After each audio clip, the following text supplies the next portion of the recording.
What I wish I knew before becoming a mother. With Mother's Day coming up the next couple of days, I just wanted to share some things that I wish I was maybe made more aware of before I became a mother. Nothing I regret. I absolutely love being a mom with everything that I have. My children are my pride and joy. And I just kind of wanted to share some things that was kind of like in my mind, like that could potentially happen before I became a mother, but things that really kind of took me by surprise once I actually became a mother. Happy Mother's Day to all of you mothers out there. You are loved, you are appreciated. Thank you for being there. And a special thanks to my own mom for getting me through my life, and especially in the hardest of circumstances. And just, I love you, Mom.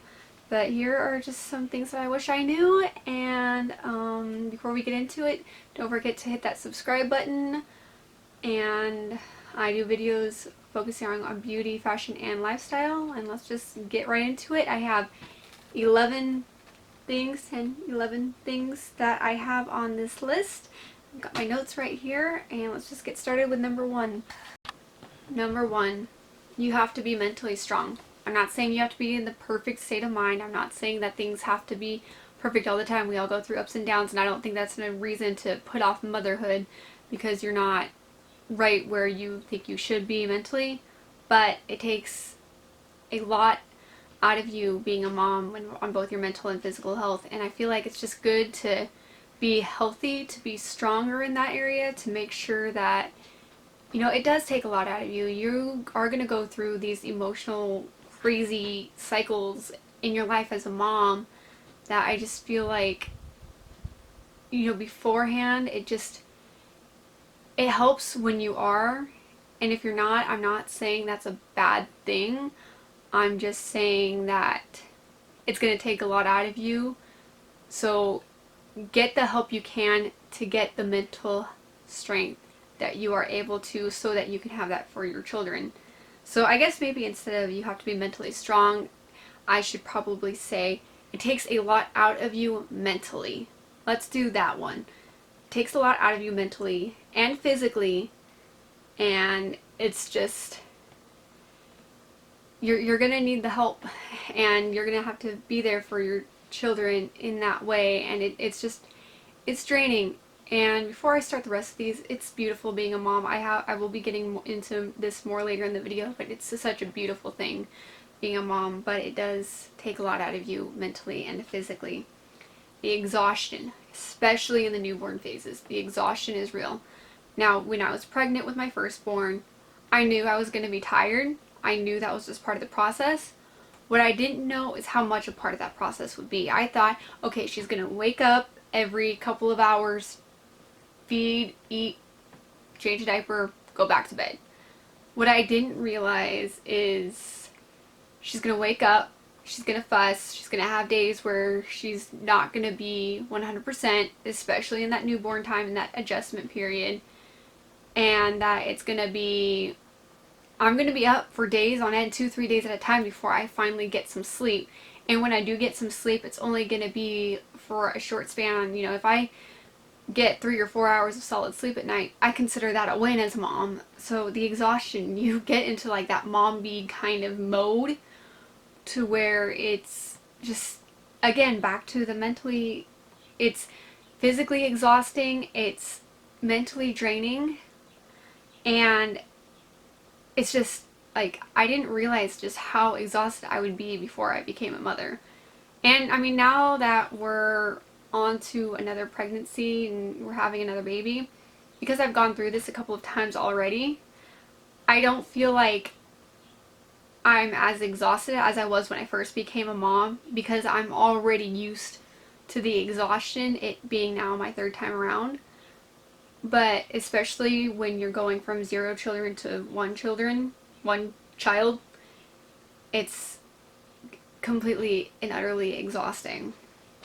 Outings, they're never easy. It's not just, hey, let's put the kids in the car and let's go. No, it's, let's get the kids, let's get the diaper bag, let's make sure everybody looks decent, let's make sure we have everything we need, and then hopefully we can get out of the house and not have a million temper tantrums. and then trying to make sure everything around you is safe, and making sure you're looking around you, making sure you're getting the kids right where they need to be, and everyone's like holding your hand and super close, and it takes a lot out of you, but you need to do it.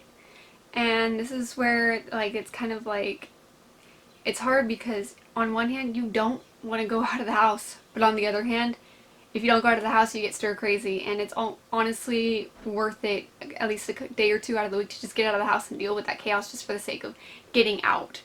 So yeah, outings are definitely not easy. Number 4, you tend to forget who you are as a person. You get so caught up in motherhood, you get so caught up in your kids that, you're going down the road and you're like, wait a minute, who am I? And something I like to really portray on this channel is I still am me, even though I am a mother. Being a mother has become a part of who I am as a person, but there is more to me than just being a mom. And you have to fight for that. It's not that easy to just get that me, I had to, choose to say, hey, I want to take the time to put on my makeup every day and do my hair and get dressed up. I want to take the time, because that for me personally that's what encompasses who I am as a person. And for me, it's a fight, and as a mom, you're gonna have to fight, but you can't live your life just being all consumed with being a mom, that you forget who you are as a person. Your health still comes into play too, your likes, your stuff, and you figure it out. You figure it out with your kids, and you will figure it out. You'll figure it out. This is who I am, and this is who I am as a mom. My kids are a part of me. I gained a piece of myself, but I did not lose who I am in the process. And though it looks different now, I'm still me. So it's hard because you tend to forget who you are, so that you have to fight that. But believe me, it's extremely helpful when I'm able to know who I am as a person. Number 5, your patience is tested. Straight up, there's not really much explanation. Kids will test your patience. Just raise them the best you can. Seek help when you need to. Seek advice when you need to. Seek other, my parents, for me personally, seek the generation before you. Grandparents are great, because I go to my parents and I go to my grandparents and all the other parents in my life who've gone before me, and I said, what did you do here? I need help. Seek that advice, and they will help you with your kids, and they will give you the best advice that they can give you, and it really helps. And I'm pretty sure I have that something down here, and I'm on my list, but I'm also kind of just speaking from the heart. But your patience is tested, and it's just the way it is. But I wouldn't have it any other way. I love my kids, and I'm in that learning myself how to be more of a patient person and just go with the flow and go with the day as it comes. Those who know me know I like to know what's going to go on my day before it happens, but with kids that's just not the case, and that's been a huge lesson in my life as a mom, that at the end of the day you have to just have the patience, but it is going to be tested, but it does help you in the long run. It helps you gain that patience, because you learn that yes, you will be tested. Your friends change. And I'm not saying this in a bad way. I hate that saying that goes, oh, when I became a mother, I lost all my friends. You didn't lose all your friends. You became a mother. Your friends did not. And though I'm still close to some of my non-mom friends, I'm not who I was before I became a mother. My friends, they're doing things now, and a lot of it could be just they may not know how to react around you. They don't know what's really changed in you, so they're just doing the best they can to just be and not really interfere with, they don't want to rub you the wrong way. So maybe it's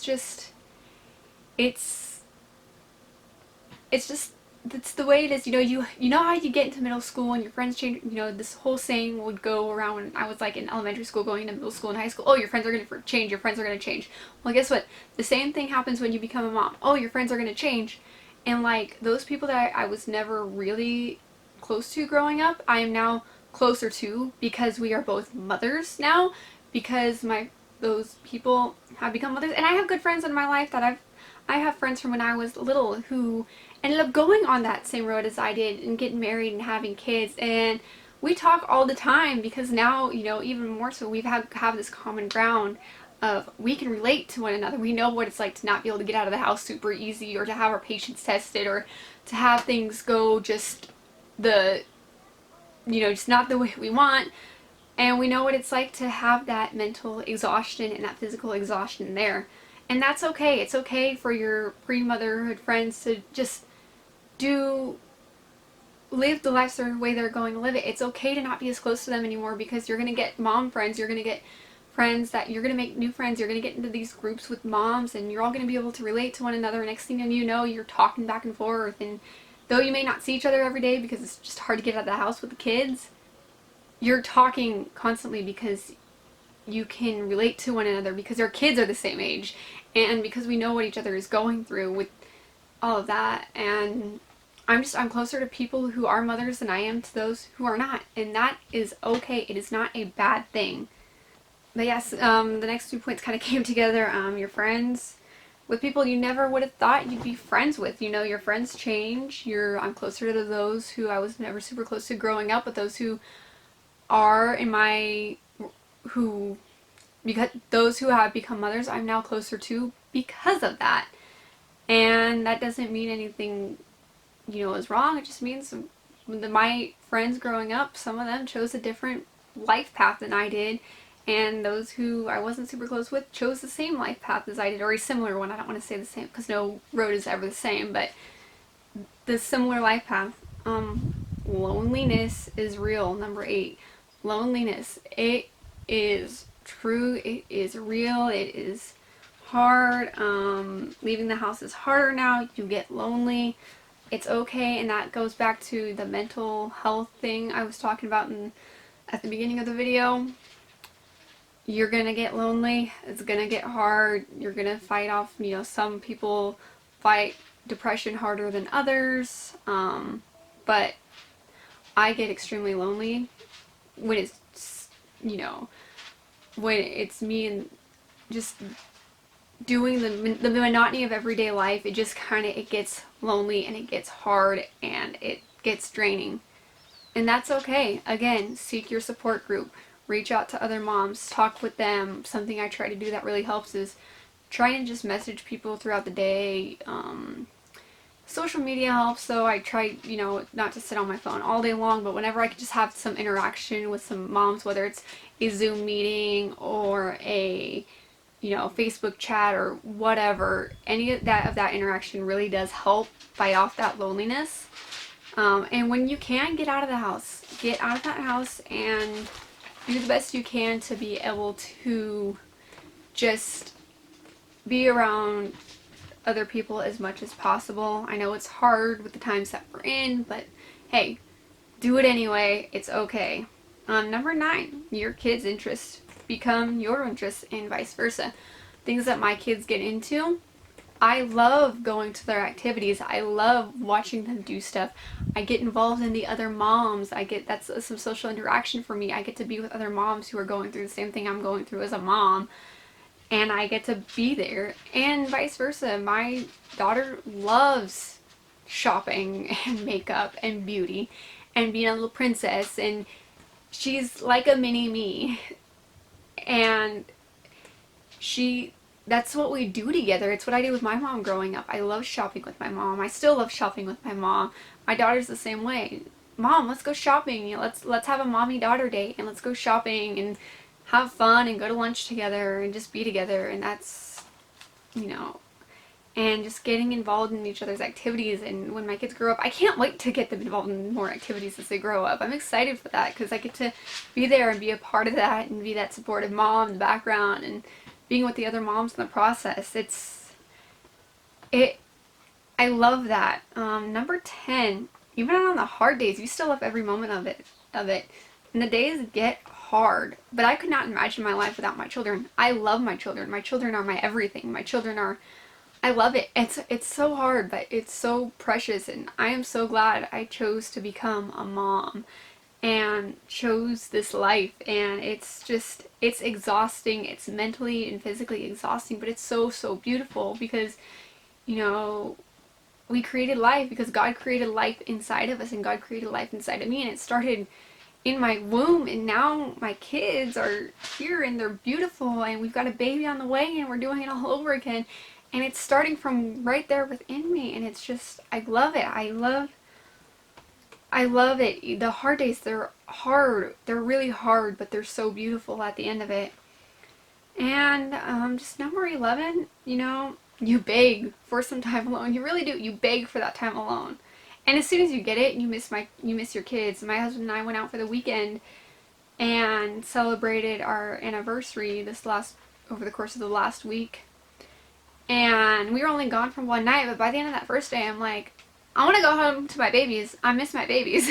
I want to go pick them up. I miss them, because as much as you're loving, as much as it's good to get out, and please do it. It's good to miss your kids. It's good to get out on your own. It's good to have a date night. It's good to do that. Please do that once a month. Do that. My husband and I have a once a month date rule. And what that does is it allows me to miss my children, so that when I come home, as much as I want that, as much as I love that time alone, I get home and I'm like, okay, come cuddle me and don't leave my side. But I'm allowed to miss my children. And going back to my point is, you beg for that time alone, but the minute you're gone, the minute you miss them. But that's good for you. That is great for you. If you have not become a mom yet and you're thinking about it, heed these things, heed these warnings, interpret them as you feel like you need to. But don't forget to do these things, because you do need that time to yourself. You do need to be able to take that time. Like I said, once a month. I don't need once a week. I don't need once a day. I don't need much time. But for one day out of the month, I want to get out, whether it's date night or by myself or whatever. And I want to have that time, because that allows me to miss my kids. And when I'm gone, I can be gone for an hour and I'd be like, okay, where's my kids? Give me my kids back, please. And that's just really important. And again, if you are a mom, comment some of these things that maybe you can relate to, or maybe comment some more things that you wish you knew before becoming a mother. And if you're not a mom, I hope you enjoyed this video. Comment any questions you may have. Again, my Instagram's always down below. And I will see you in the next video. God bless. Bye, guys, and happy Mother's Day. Thank you again for all of the moms out there. We love you so much. Bye.